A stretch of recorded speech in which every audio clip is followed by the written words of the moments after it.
Welcome to the Migrant Resource Centre, Northwest Region Incorporated Diversity and Disability YouTube channel. Your Life, Your Voice program, where self-advocates and professionals in the disability sector are interviewed. The Diversity and Disability Project would like to acknowledge the traditional owners of the land on which we work and live and recognise their continued connection to land, water and community. We pay respects to elders past, present and emerging. Nothing about us without us. We pay respects to all self-advocates who have worked hard over the years and are still working tirelessly for their rights, supporting others with disabilities and human rights. We pay respects to all self-advocates who have worked hard over the years and are still working tirelessly for their rights, supporting others with disabilities and human rights for all. This channel is for people with disabilities who aspire to seek self-advocacy role models to inspire change in their everyday lives. Nothing about us without us. Choice and control are central themes. Every interview is as unique as you and I. And it has our fundamental universal human rights ethos of respect for persons with disabilities, having their views heard and acknowledged. After all, it's all in the name. Your life, your voice. Be the voice of change in your life.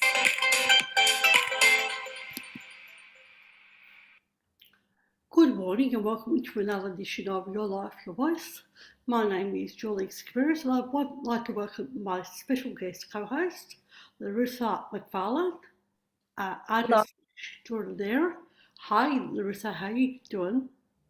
I am doing as well as I can on this very cold winter's day again, and I'm loving our guest's background because it's making me feel warm.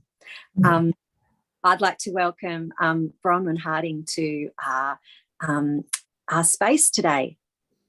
How are you, Bronwyn? I'm good, thank you, and thank you for that lovely warm welcome. I actually live in Queensland, although I work for a Victorian organisation, but this is not a real background. It's sort of where I aspire to perhaps be in Queensland. And it's a little bit warmer than Melbourne today, but not much. It's pretty cool outside. Oh, I reckon it'd probably be a lot warmer than Melbourne. It's all relative. That's true. Yeah, and it's what you're used to. Absolutely. Yeah. So, Bronwyn, you're from Brainlink, which is here in Melbourne. Yes. Could you tell us a bit about Brainlink and what services you provide? So, Brainlink's been around since 2006. Prior to that, we were known as the Brain Foundation, and we sort of rebranded and changed our name because Brainlink was interested in remaining in the sort of service provision space, and the Brain Foundation was more interested in doing research. So since that time, we've sort of developed two main arms of our business. We have funding for support for carers across Victoria. So that's supporting carers, unpaid carers, who are perhaps supporting a friend or a family member who have a brain injury or neurological disorder. And we're also building up our NDIS support coordination team. So we have a team of 5 coordinators who are supporting NDIS participants to bring their plans to life. Yeah, and then we also try and provide information and support to people across the state. We have an information line. We're not funded for that activity, so it is a bit limited with staffing trying to do the best they can, in supporting that. Yeah, I live with a brain injury. I probably should have introduced myself to that. I have a almost 24-year-old brain injury. Wow. And actually in the past I have been involved with Brainlink, and Julie too has a brain injury. So we have very different brain injuries, and as you probably know, brain injuries are so different. They say if you've met one person with a brain injury, you've met one brain injury. Yeah. Exactly. A bit like fingerprints is how we describe them. They're all unique, and even when you've got an injury to exactly the same part of the brain, the presentation can be so different because we're all individuals. We all bring along with us a history, our uniqueness, our personality, and then that injury affects us all differently. So what I've found with my brain injury, which I've had for 6 months, which I'm a senior in this sector, and so, you know, it's quite a few decades. Um, and I know this is not in the running list, but I feel that with brain injuries, different pathways can be formed. Would you guys like to comment on this at all? So you're talking about neuroplasticity, new neural pathways? Yeah. So yeah, I think in my case, and I've spoken to quite a few people about this. So you know, we have to do things differently. So your brain, the brain is a very powerful muscle. I think it's a muscle, and so I believe it can adapt. And for those of us who've had injuries later in life, I think it's a very important point for people to understand. Yeah. Oh, sorry. I just want to jump in and say, absolutely. When I had my brain injury, and I know people all around me at the same time, so 20 odd years ago, we're being told that your brain will not heal after 2 years. And that is not true, because all of us, all my friends, everyone I know with brain injury is living proof of the fact that the brain can change and it can grow and develop new pathways. And it is more recently in the last few years that has been documented in a book. Yeah. So, Bronwyn, do you have anything to say on the way? Because how long have you worked in brain injury? I've worked in brain injury for 25 years solidly, but I guess I've probably had a lifetime of being exposed to people with a brain injury. My nana had 7 strokes before she passed away. She was non-verbal. So even as a 4-year-old, I was communicating with her. I looked after my father-in-law who'd had a number of strokes. So I've been around people who have had a brain injury probably all of my life, really.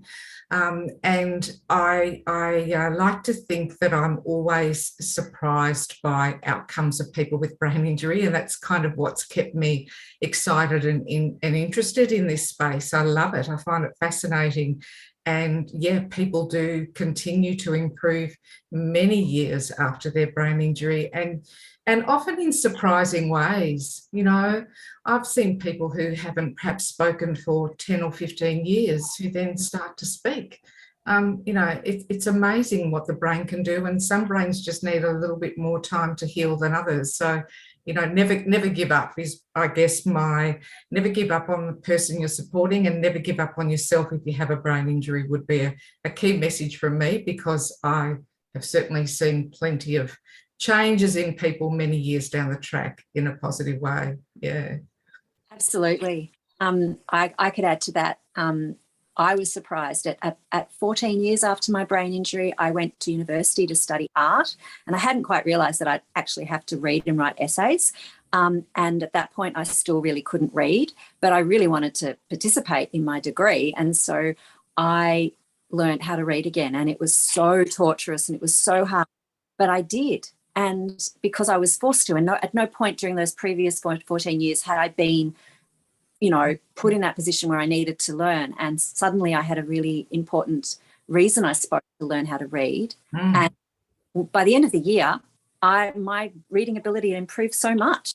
So I guess motivation, a big driver in what you can achieve for anything, really, anybody. But yeah, especially if you're trying to get through a hurdle.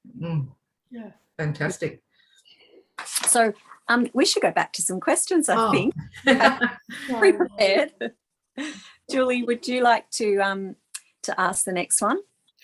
I will, but before I do that, I'd like to make people aware I don't have a before and after story of brain injury because I was 6 months old through disease when it occurred. When I'm so amazed by the people that I meet with brain injuries, the before and the after, and people discovering new talents and new skills, and so I think that it's remarkable. I've never seem to be amazed by this point. Yeah, so I will continue. So, Bronwyn, do you have clients from the cold community? And if yes, how do you go with interpreters for the cold community? We do have a number of NDIS participants from a variety of COLD communities, and we also support a number of carers who are from many different COLD backgrounds. Yes, we certainly use interpreters if that is required. And if for most of our, or all of our participants currently, they are able to understand and speak some English. So, and with family support, we can get through that most of the time. But we're also very aware that we want to be able to hear the individual's voice. So certainly, if they weren't able to speak English, we would certainly organise for an interpreter in those situations. We have a big group of carers from Chinese background that are terrific at Brainlink. They support one another and they meet regularly, even outside of our organised activities. They will catch up with one another. So that's probably our biggest group of called background. But yeah, certainly we have a broad, diverse number of people from all sorts of backgrounds. As multicultural as Melbourne is, we have carers. Yeah. So how do people find you? Because I know that, like, if people are from COLD backgrounds, there can be a lot of barriers to finding support. So how do people find out about Brainlink? So through a variety of ways, we have really good partnerships with a lot of the large Melbourne metropolitan hospitals. So when a person has their accident or the event that causes their brain injury, social workers will often speak to family members about Brainlink, and we have brochures in the larger tertiary hospitals that they can give to families. But probably our biggest is word of mouth. Carers meet up with other carers through a variety of forums, and then, we'll inform people about Brainlink. So that word of mouth you can't beat.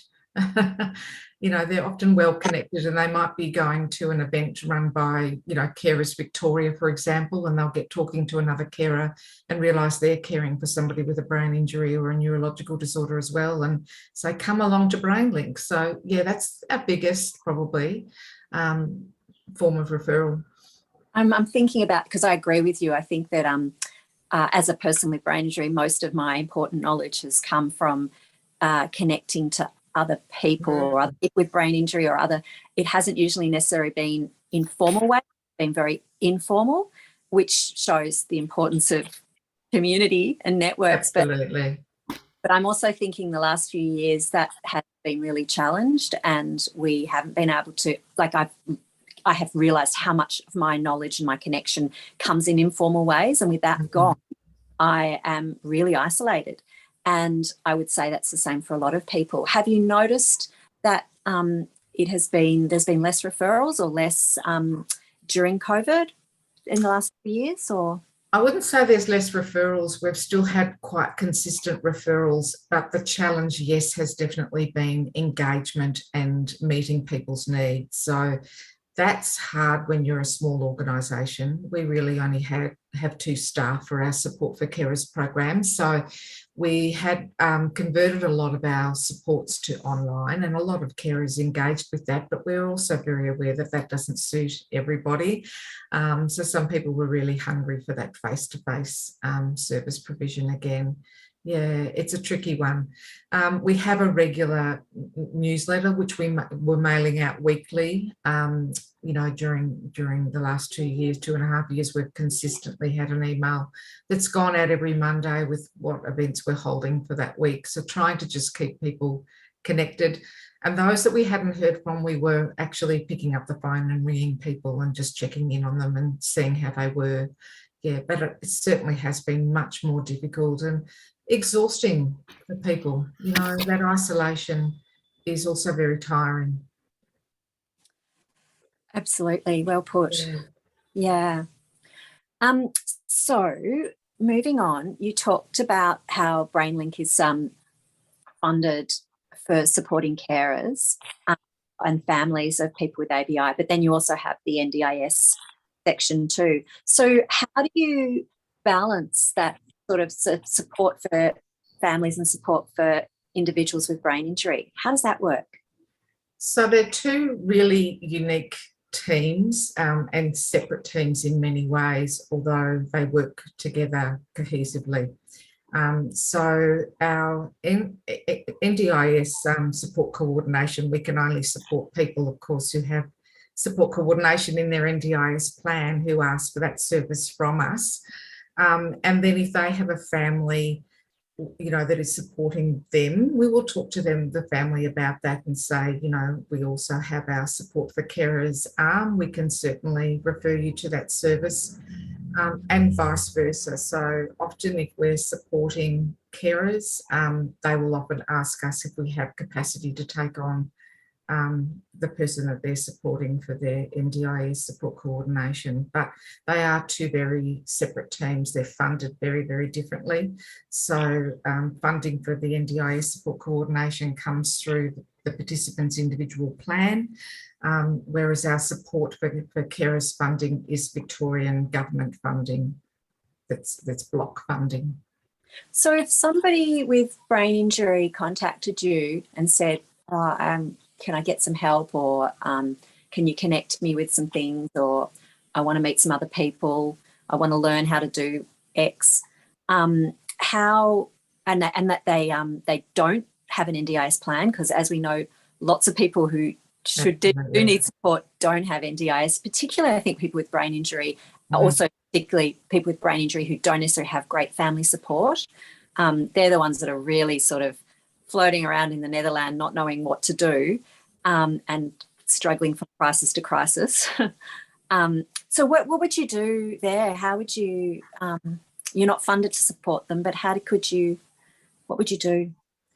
I'd certainly listen to what their concerns were and try and just unpack what it is that they're looking for. Are they looking for friendships? Are they looking for support to return to work? Are they looking for access to the NDIS, and you know, they don't know that pathway? So just sort of unpacking what their immediate need is, trying to get an understanding of what sort of supports they might have informally, and then working through what might be helpful for them. So you know, for some people that might be connecting to Brain Injury Matters is a great organisation that meets at Ross House on a regular basis, and they provide peer-to-peer support. So I might refer them to Brain Injury Matters.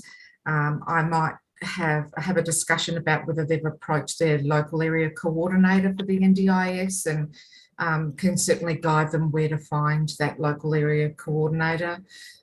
So it's just really working through what it is that they're needing and trying to give them some advice or some direction, a bit of signposting. Yeah, it is a really tricky situation though, and I would get calls every week from people who are really struggling, and they're what I call the walking and the talking. They're quite high functioning, but they recognise that there are some things that they're really challenged by with their brain injury, and they just need a little bit of assistance to be able to, you know, to reach their full potential. And those people are missing out. I agree. It's a real gap. And a lot of the groups that used to be funded in the past, all of that funding has been, you know, diverted to the NDIS, but then there's this whole group of people that were really, really not not reliant on those groups, but really benefited from them. You know, they really just enjoyed being able to have somewhere to go that understood what they were struggling with. Yeah, it is a real shame. Do you see that changing? Do you see that because, can you see a future where those supports that funding might return? Look, I hope so. I always remain optimistic, and I think there's enough people out there who are, you know, knocking on their local MP's door and saying, hang on a minute, when the NDIS was set up, part of the scheme was to support these people who were not eligible for the NDIS but still needed some level of support. Where is that support? What does it look like? You know, I think everybody needs to just keep knocking on their local MP's door and reminding them that this was a promise, you know, that those sort of supports for that mild disability are still required. It's still a gap in our system. Yeah, it certainly is. And I'd like to say that when we call something mild, it might be mild in medical terms. Medical terms, yeah. Yes. But the experience of mild is actually quite a crisis and has a huge impact, and can, when we talk about mild, that's often means things like unstable housing. So it means not being able to access education and employment, and sort of trying to survive off the disability support pension, or maybe even job seeker, if that is because, as we know, the DSP is also a lot of hoops to jump through, as many Absolutely. as there, like the NDIS. Yeah, I just want to say to our audience that don't be mistaken by the word mild. Oh, 100%. I couldn't agree with you more. And it's probably, I mean, my background's nursing, so I probably do tend to slip into that language sometimes. But in my last job, I was managing a program for people with severe to profound brain injury that was a slow stream rehab program. And I also managed a program for people with mild to moderate brain injury. And for that group of people, I could see that they often really struggled, and it's with all of those things that you just mentioned. It's housing, it's employment, it's navigating Centrelink, it's trying to work out where they belong in the world. They're often still suffering with severe fatigue. So, you know, while they can walk and talk and function reasonably well, that needs to still be supported in some way, you know. Yeah. And they're missing out on that support, really. Yeah. So coming from a personal perspective, I think I'm classified as a mild, but there are times where I'm totally out of it, and I don't get NDIS support, and I have to be creative and find someone to take me to hospital when I'm quite critical. You know, I have gone by taxi to a hospital in the city.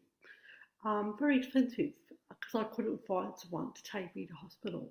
You know, people that see me on regularly, they see me as high functioning. I am high functioning until I'm not. Yeah.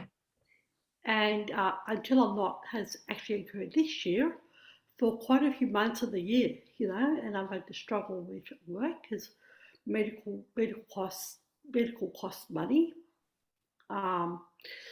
So I've had to manage that, and you know, sometimes my co-hosts are not really well, so I have to manage that, and we just support each other as best we can. Yeah.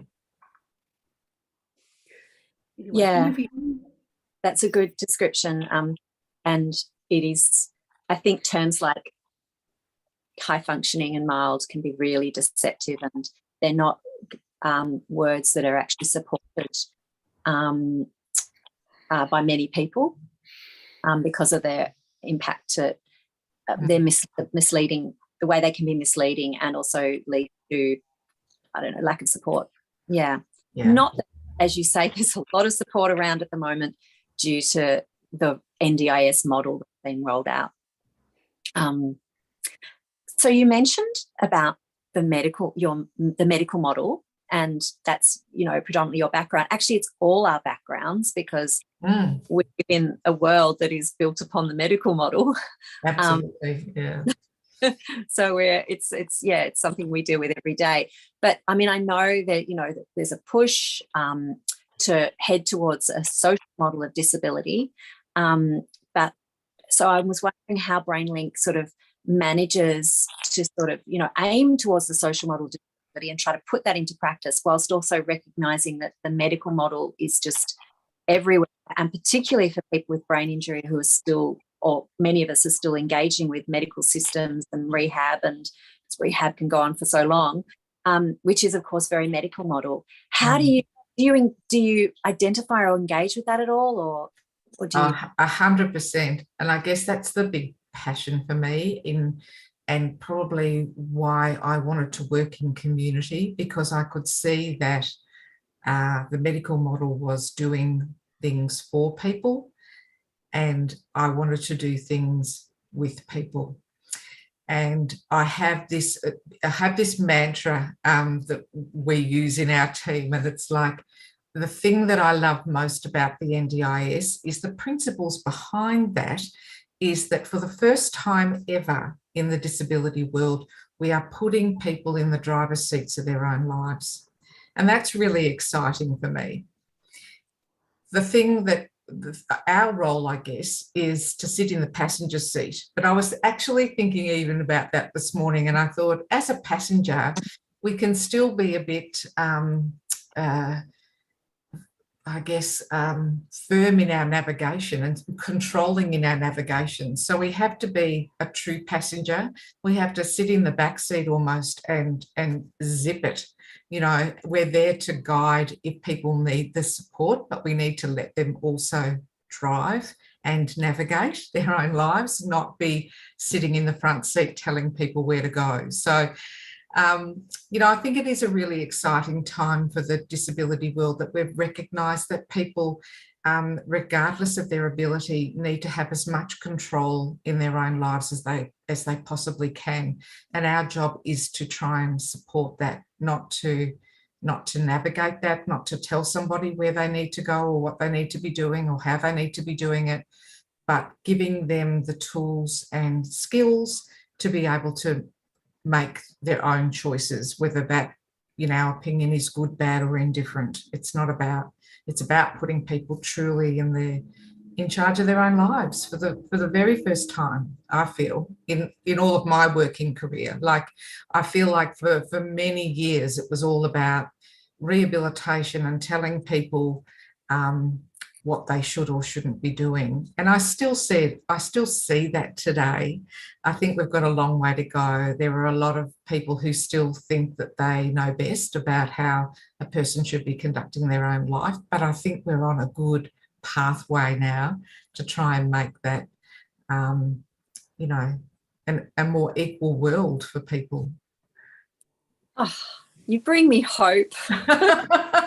Well, I feel hopeful. I do feel hopeful, because I think the principles of the NDIS are fantastic. It's just going to take a long time to shift people's thinking. There's, you know, a lot of people out there who have good hearts, are very used to, you know, very good at doing things for people in a very kind and well-meaning way. But we have to learn to step aside and let people of all abilities live their own life. That's right. And the attitudes that we have towards people with disability and people with brain injury, you know, their attitudes, they're often negative, and that disability or your brain injury is a bad thing, and they come really young. You know, we're kids when we learn that attitude, and we learn that disability is a bad thing, and so it's really hard to undo that sort of deep belief.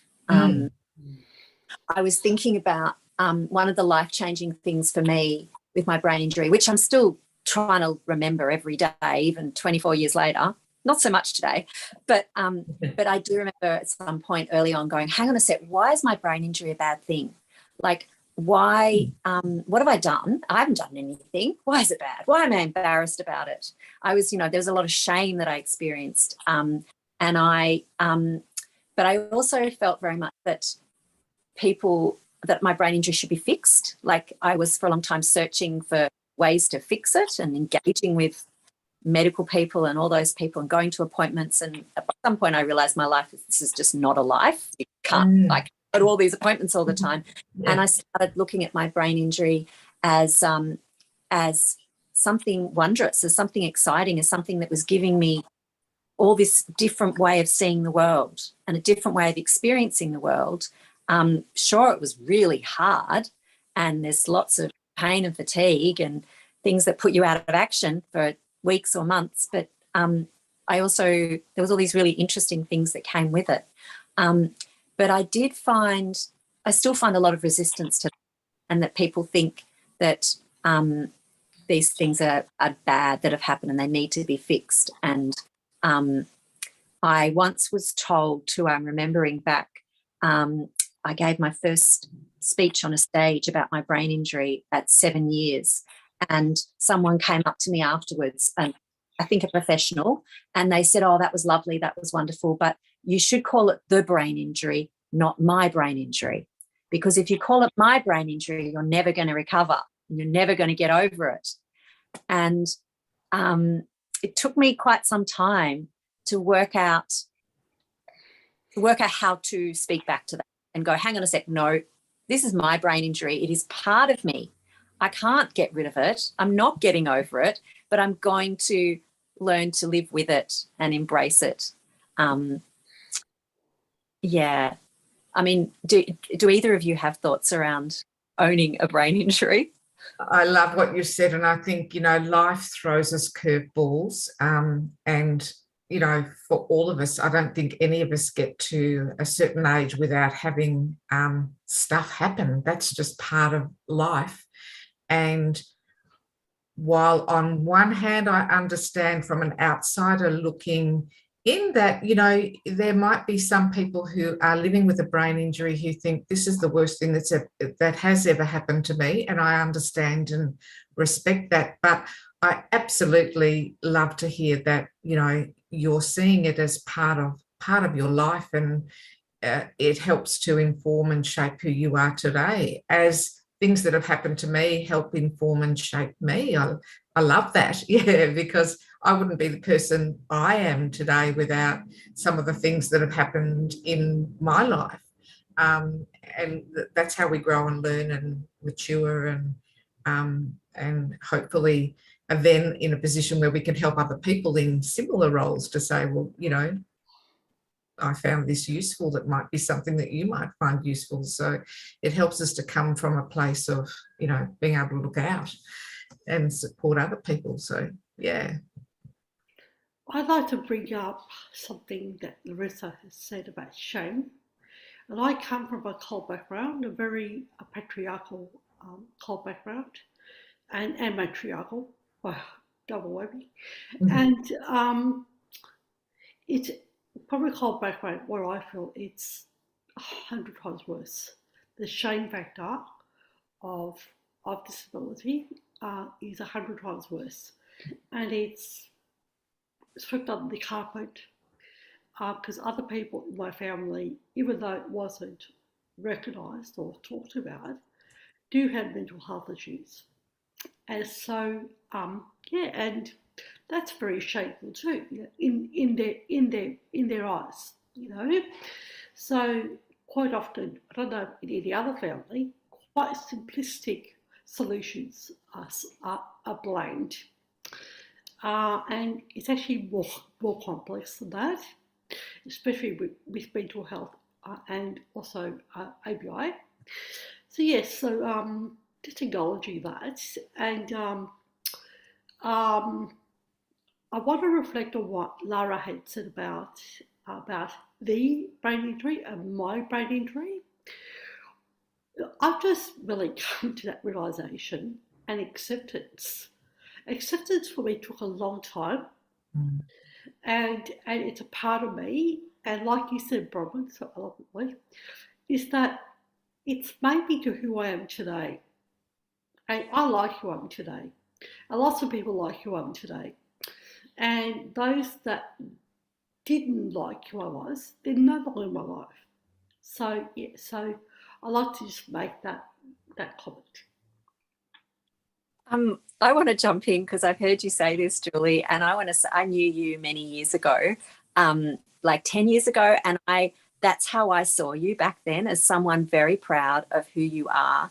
And I think what happens is, because there's so much the pressure of the medical model that tells us that, you know, we shouldn't be proud of our brain injuries or our disability, that we keep forgetting and we keep going into that cycle of like, oh yeah, you know, I'm this, it's wrong, it's bad, I should do something about it, I've done something wrong. And then we remember, hang on a sec, this is, you know, how it is, and that this isn't my fault. And then I feel like I do this continual sort of loop over the years, and every time we come to a realization, it's like, it feels like the first time. That's obviously also part of our brain injury for me, is that my memory is affected, and I do think I tend to repeat myself a lot. But that shouldn't necessarily be a problem. Like, yeah, like that's the nature of what brain injury is. It can be lots of different things. And yeah. I haven't heard the repetition, to tell you the truth, but I actually do that too, and I've managed to negate it to some degree. So I sort of have this process of thinking a bit more before I speak. Not that, like, it doesn't matter if I do or don't, quite honestly, like you said. But I haven't picked that up in you, Larissa, and I know that I do it also. So just acknowledging that. That's cool. Maybe we just keep saying great things all the time so we don't hear it. So, Bronwyn, one of the things that I've experienced, and lots of disabled people have experienced in our lives, especially if we've been around a while, is that we haven't been involved in our lives, and we haven't been involved in making decisions about spaces that we're connected to.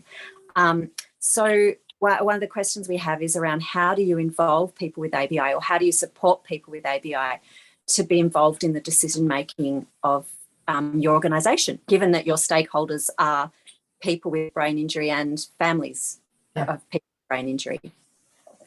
Look, we do it in a few ways. I think it starts certainly with our NDIS participants in sitting down and listening to what they're aspiring to achieve, or not achieve. You know, their goals might be very simple, and that's fine. But listening to their story and what they hope to get out of their NDIS plan, and respecting that whatever decision they make is their decision. And I think coming from a place of that this person has the right to choose and make decisions for themselves, and that they have the capacity to be able to do that, coming from that assumption is really an important driving point for our organisation. So assuming that people have the capacity to make choices about their life, and then assuming that, then we can then invite those people to contribute to how we run as an organisation. And we do that in a variety of ways, through, you know, consumer feedback surveys, through engagement. We have a whiteboard at work where we put up the good news story of the week. So that might be just feedback that we've received. It might be a great outcome for somebody, just something exciting that we want to celebrate with the team. We develop our strategic plan, and we're about to develop that this year, towards the end of the year. So, and we will invite consumers to be a voice at that table as well. Our CEO also sits on a number of committees where consumers are at the table with her. So, and she's also been a carer herself, so she certainly understands that part of the journey. So, having consumer voices at the table is a really important part of our organisation, from grassroots all the way up. Yeah, it's not about us doing things for people. As I said at the very beginning, it's about doing things with people. And in order to be able to do that, you have to hear what it is that they want. Yeah, that's great. Do you, at the moment, do you have people with brain injury or families on your board? And if not, do you think there is a future where there will be? I would hope so, yes, that we would have people. We do it in a more sort of outward way. So our board is very diverse. They then have connections with a number of organisations that would have people with a brain injury speaking back through the board. So not directly on our board currently, but that's not to say that if somebody came to us with the skill set that we're looking for in the board and they happen to have a brain injury, that would be great. There's no problem with that, but I guess it's about looking and making sure that we've got covered off on our board from a governance perspective of making sure we've got the right skill set to provide that good governance for the organisation. Yeah. So I'd like to ask you, this is one of our questions, but it's also a bit expanded. So so it's about resources in easy English and plain English, but also I'd like to add whether you have resources in for non-verbal people. For what was the last one? Non-verbal people. Yeah, look, a lot of participants that we work with are non-verbal, and it is always much more challenging to be able to hear their voice. But for NDIS participants who are non-verbal, most of them would have a speech pathologist on their team. So we're very big on working in teams and making sure that we have the right people who can represent that person at the table. So a couple of examples I immediately think of is a couple of participants that we're working with who have really good speech pathologists who would be working with them to give them as much a voice as possible. So that might be using alternative communication devices to get their message across. It might be teaching them simple things like blinking once for yes and blinking twice for no.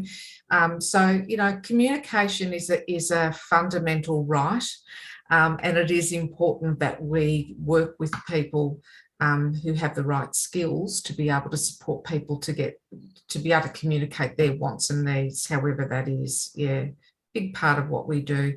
Because we work with, we had Brainlink had provided case management for a program called the Acquired Brain Injury Slow to Recover program, and the people on that program were severe to profoundly disabled from their brain injury. Many of them were non-verbal. So we've continued to support those people as they've transitioned over to the NDIS. So it is a big part of what we do, an important part to still be able to hear their voice. Yeah, and I guess I'm thinking about people who, it's not just, anybody can get a brain injury, like anybody at all. Absolutely. Thinking, people with intellectual disability, they can get a brain injury. So easy English resources are really important for them to understand. Obviously, lots of people with brain injury really appreciate plain English. Absolutely. They don't necessarily like easy English because, different Yes. things. And people who are deaf get brain injuries. And I always try to advocate that we should have, many people, not just me, advocate that there is caption on all videos. Yes. So that deaf people can engage. Yeah. We also have blind people who have a brain injury. So that's enough, that's right. We don't just come with a neat little parcel of one type of disability. It's often, there's multiple things that we're dealing with. So, yeah, that's why I think our strength is really building teams and making sure that we have the right people wrapping around the person. So you've got, and we work a lot with specialist neuro allied health services. So I think that's another important thing, that, not only working, there's lots of physios out there, for example. Not all of them will understand how to work with somebody with a brain injury, though, and the complexities that might come with that. So, it's not just about the physical disability, but it's also about the cognitive disability of being able to remember the sequencing that you might put in place. It's all of that stuff. So it is complex. So you need to make sure that you have the right people who understand all the things that come with having a brain injury, and being able to put steps or solutions in place, or workarounds, or however you want to word it, to be able to support that person to achieve the best outcome. You're reminding me that one of my big wishes in the world is that, all allied health has some education or awareness of brain injury, because I've seen so many people who don't, and it always sort of goes so pear-shaped. And I always end up being the one, at fault, when actually it was just because they didn't give the information to me in a way that I could understand it or access it or use it. Yeah. So important. It really is. So I know that we're probably, I haven't got an eye on the time, but I want to really ask about Brain Injury Awareness Week, because hopefully this is, we're pre-recording, but this will go to air in a couple of days. And next week is Brain Injury Awareness Week, which for me used to be the biggest exciting week of the whole year. I think it's not such a big week as it used to be in the 2000s. But is Brainlink doing anything for Brain Injury Awareness Week? We certainly are. We're doing it online, as we have the last couple of years. So we've got a really, really good story that's going to be on our website. So I'm not going to give too much away, because it's all still happening in the background, but it's a really exciting story about life after a brain injury, and that anything is possible. So is there something that people can participate in as a community, or is this something you engage with individually? You can just click on the link on the website and see the story. There'll be a couple of interviews there. Telling a great story.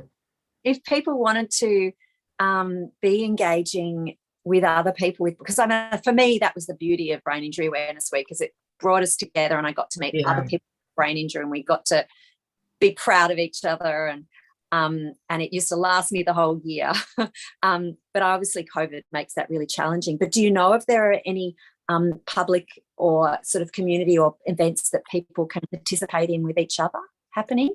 I'm not aware of anything this year, no. I think, COVID numbers a couple of months ago really scared us, and we were thinking earlier in the year, we were hoping we will be able to do something for Brain Injury Awareness Week this year, because we haven't for the last 2 years. But when numbers started climbing again in June, it's like, no, this is just too risky. So it is sad, though. It is hard. And we have run online events, even trying to bring people together, but that can be tricky if people haven't got access to computers or an iPhone or something that they can connect with. So it's tricky. We really need to be working to get people having that technology.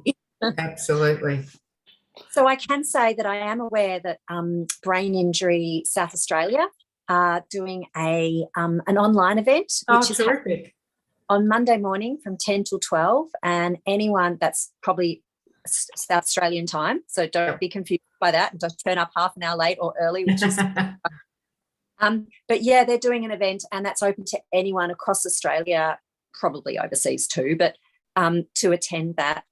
And I can't quite remember the details, but I think that Brain Injury Tasmania, who have been doing great things in the last year, they've produced a brain injury card, so that if you have brain injury, because a brain injury is often invisible, and you can have a card that says certain information on it about your brain injury, and also looks formal and everything. So, you might be able to get in the pub with it, whereas you might be able to otherwise, because of your slurred speech, which is to do with your brain injury, not the fact you're drunk.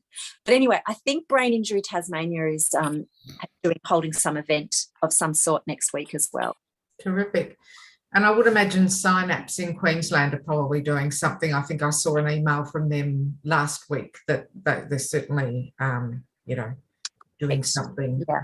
Yeah. I keep falling off their email list, so I am always in the dark about what Okay. they're up. Yeah. But they do good things. Yeah. Julie, have you got an eye on the time? I do, yes. We And have roughly 13 minutes left. really? Feels like we've been going for ages. Yes, so I timed it at 13:10. So yes, Okay. we also have the pre-recorded finish also. So I'd say we can do a couple of more questions, Larissa. Okay. Have you got one in mind? I think we'll go a bit statewide or Australia-wide. Yeah. So is the support available to people with ABI different in Victoria compared with the other Australian states? In that way, is there more or less funding? So it used to be very different prior to the rollout of the NDIS, and each state was certainly different. And I guess starting back from even from the hospital setting, some had rehabilitation pathways attached to the public hospital, and perhaps had longer term rehabilitation pathways attached to that. And others had more sort of standalone programs. So in Victoria, we had a program called the Acquired Brain Injury Slow to Recover program, which was a long-term slow stream rehab program. And we've also been very fortunate in Victoria with the TAC. So the TAC arm, of course, has done a lot of really good research in traumatic brain injury as a result of motor vehicle accidents. So we've had access to some really good research here in Victoria. All of that funding, not TAC, but the Slow to Recover program and that sort of extended rehab program funding was handed over to the NDIS when the NDIS rolled out. So I guess the playing field is more even around the country now, in that, everybody has the same sort of level of access to the NDIS.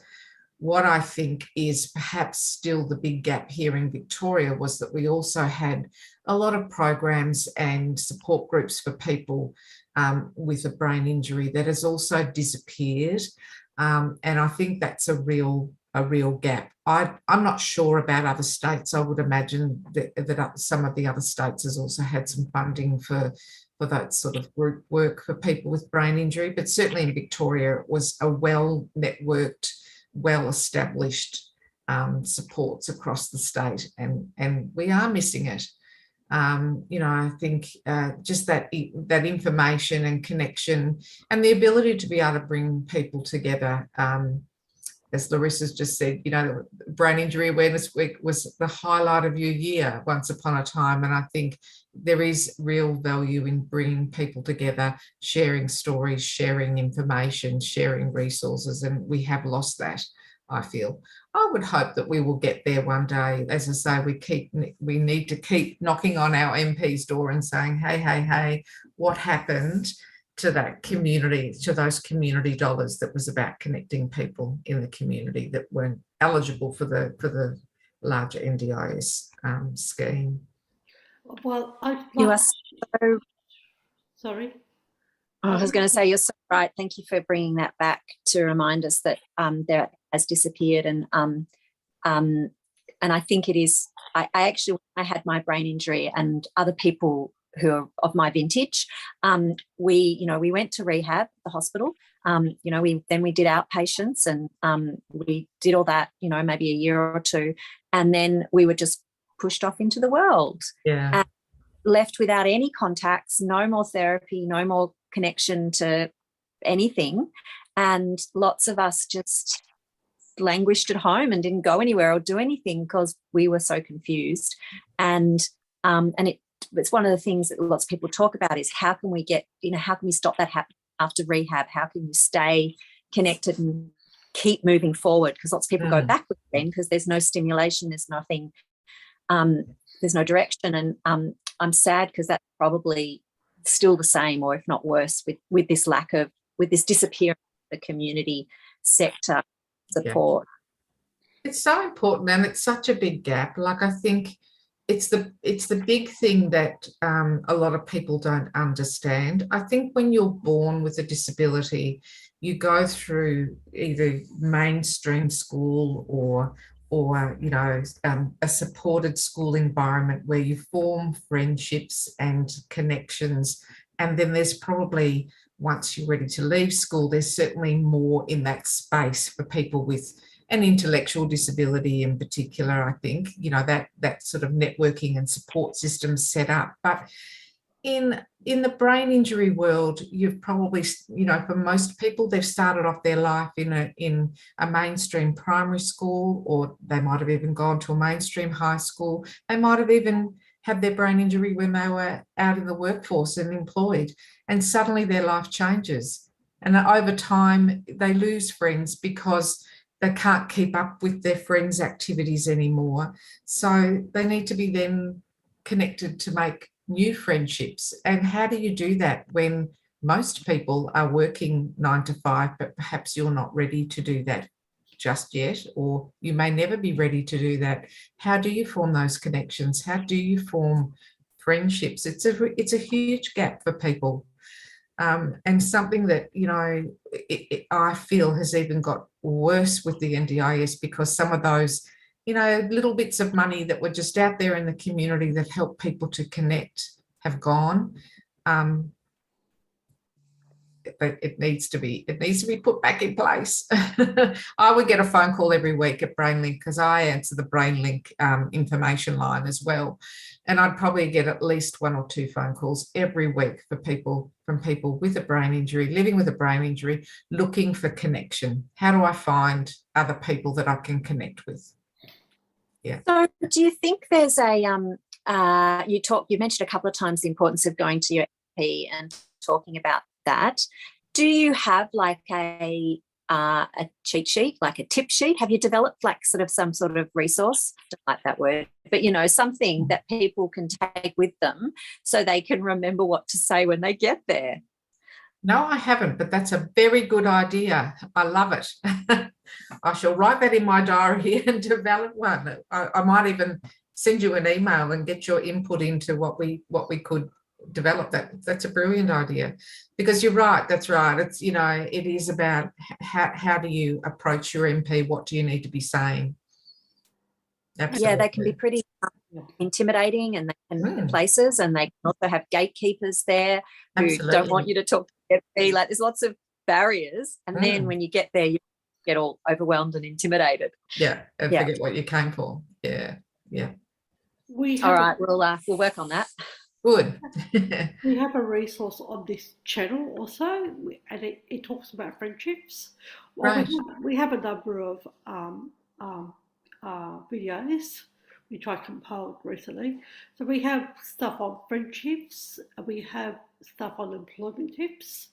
So I would encourage people in the YouTube land and you guys who are in the sector to get on, subscribe, have a look, give us some comments, give us some tips. We would really like suggestions. So that would be really good if we can get a bit more interactive with our organisations and client group. So how about we go on to another question? We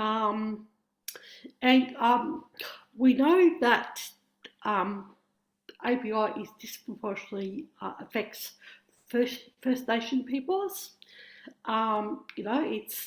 It's usually trauma-based. I think that it's been widely acknowledged. So now we will say it's trauma-based. So how do you address this important issue in your organisation? It's a tricky one, it really is. We've certainly been doing a lot of work in the last few months with Monash Health, and Monash Health has a Aboriginal disability liaison officer. So just doing a bit of work with her, helping her to understand, the impacts of a brain injury, trying to support her while she's supporting people in hospital, and hopefully forming those long-term connections that we can become a trusted service provider. I don't think any of this work is easy. There's understandably a lot of distrust of Aboriginal people, of service providers out there. They probably haven't had a good time. They probably have had a rough deal. So it's about, for me, trying to build those relationships and networks, and establishing Brainlink as a trusted service provider, so that people know you're safe with us. And I think that just takes time, but we're certainly working on it and very aware of the high numbers of people with brain injury in our First Nations people. Yeah. So Larissa, would you like to ask the last question, please? Sure. I have so many things to say on the last topic, but I will focus on the last question because I know I'll finish. Okay, this is, you've sort of touched on this, but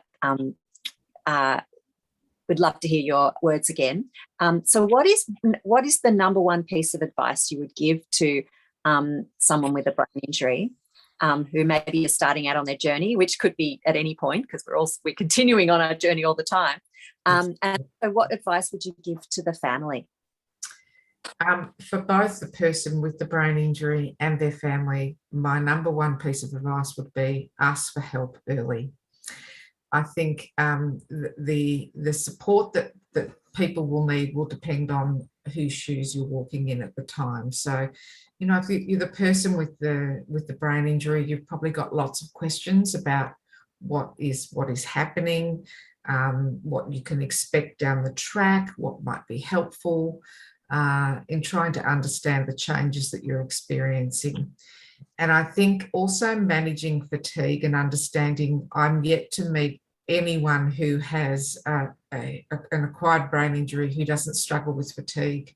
It's the number one thing that people really, and I see you nodding there, Larissa. So I think just understanding that, for most people, there will be a level of fatigue, and that fatigue might continue for a long time, and the impact that fatigue can have on you. I think for all of us, we can get cranky when we're tired. If you've got a brain injury, you'll need to turn that dial up a whole lot, so it's just understanding, because knowledge is power, really. So if you understand that, okay, when I get fatigued, I'm less likely to be able to control how cranky I feel. I'm less likely to be able to remember things. I'm less likely to be able to, motivate myself to get out of bed. And giving yourself permission to rest when you're tired, I think, is really important.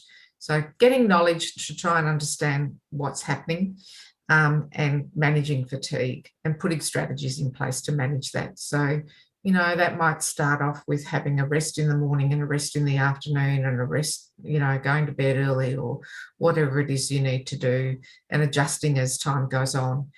For families, I think it's also about knowledge is power too. So trying to understand the changes that you're seeing in the person that you love, trying to understand what might be a good strategy in trying to manage that, and also understanding that fatigue is going to play a huge impact, and not planning to go out all day and expecting them to be functioning really well at the end of the day if you've had a big day out. So just, knowing what to expect and being able to help people to plan certainly can help, and understanding what's going on, and understanding that, changes can continue to happen for many years down the track. So the person that you're seeing today or what's affecting them today may improve with time, but it does take often, a long time. Never give up hope. So we're coming to the end of our session. Would you mind giving the listeners the email address for Brainlink, please? Sure. If you're wanting information, it's probably best to you can either email info@brainlink.org.au, or you can email me directly, which is bronwyn.h@brainlink.org.au. And the info link is also on our website. So if you Google Brainlink, up will come our website, and there is the email link for info. Brainlink is on the website. So you don't have to remember it to try and write it down. No, I find Google magic. So it is magic. I can never, email addresses still elude me because you get one letter or one number wrong. It doesn't go to the person you intended to. I'd like to thank Bronwyn, General Manager of Brainlink Services, for a very insightful interview, and my wonderful co-host, guest co-host, Larissa, for her insights. And we're coming to the end of our program. So if you want to hang on for just a minute, that would be great.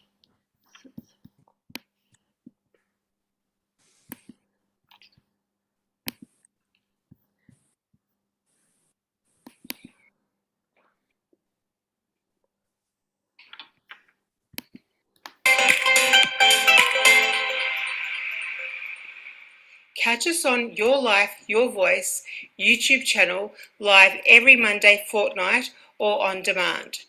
We would like your comments and suggestions on topics that you would like us to explore. Leave your comments on YouTube comments section. Please feel free to email us on dndyourlifeyourvoice@gmail.com or contact us via the Migrant Resource Centre Northwest Region Inc. Phone number 1300 676 044. 1300 676 044. Diversity and Disability is a project of the Migrant Resource Centre Northwest Region Incorporated, and would like to thank the management for funding this project, especially living through the COVID-19 pandemic. The pandemic has been difficult for people with disabilities living in isolation.